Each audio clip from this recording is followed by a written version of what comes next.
you have your own apartment? Normally, it's the start of a boom season. Lots of advanced ticket sales to winter sunspots. This place, loved it. I spent a week there and I just loved it. This year, talk is good, but signs for the airline industry are bad. There's less money available. People are making their plans. They know that taxes will be higher. The airlines are bracing themselves for thinner crowds and shorter lineups. This industry is always one of the first to feel the bite of a recession. On top of that, the oil crisis has bumped up fuel costs and ticket prices. It's a combination that's going to make it hard to fill planes this season. There's just so much pressure. Traffic falls off at double the rate of the economy fall off. You got new aircraft coming on, pressure to keep them flying. You got to discount your tickets. It's a really tough time.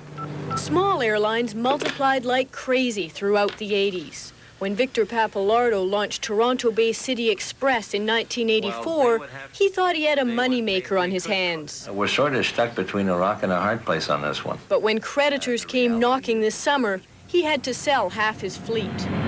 A lot of Pappalardo's problems were caused by competition from Air Ontario and Air Canada feeder.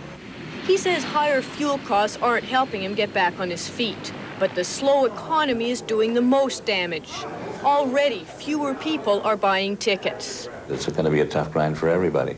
There's a lot of seats available and there's not enough passengers, and that's the general trend. Then there are the charter airlines, those who fly plane loads of vacationers at low prices.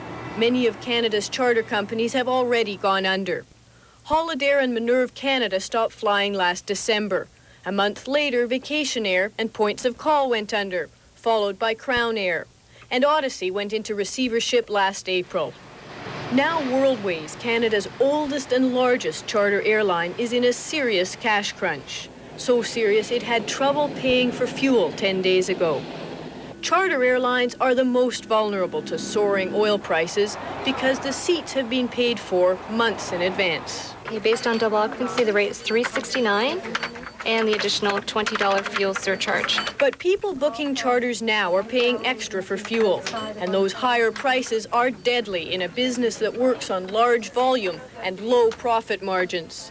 This former charter executive knows that losing just a few customers can mean disaster for a charter airline. All charter airplanes must go full. If they're not full, there isn't much left. So if you start to lose anywhere up to 10% of the seats, there go most of the profits. And if you think the big guys are going to glide through all this, think again. Within days, Air Canada is expected to announce huge layoffs. Some insiders say as many as 4,000 jobs are at stake. The airline itself will only say it has to cut costs, and that means cutbacks in service, fewer routes and fewer flights. Fueling up is costing a bundle more than the big airlines had planned. Every time a barrel of crude goes up $1, a carrier like Canadian Airlines pays out $1 million a month extra for fuel. Air Canada's bill would be even more.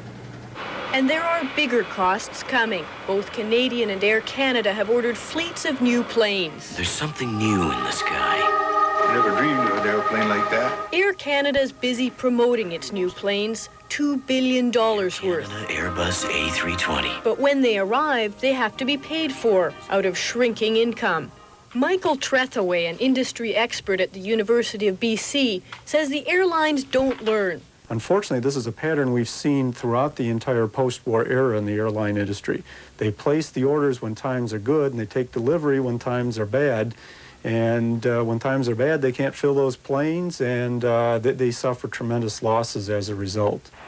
While Canada's airlines try to ride out this storm, there's more turbulence ahead. Early next year, Canada and the U.S. start negotiating an open skies treaty to create free trade in North America's air industry. That would open a huge new market for Canadian companies, but it would also mean competition like they've never seen before in a business that's already driven out a lot of players. And to fight that round, they'll have to make it through this one. For Venture, I'm Christine Nielsen.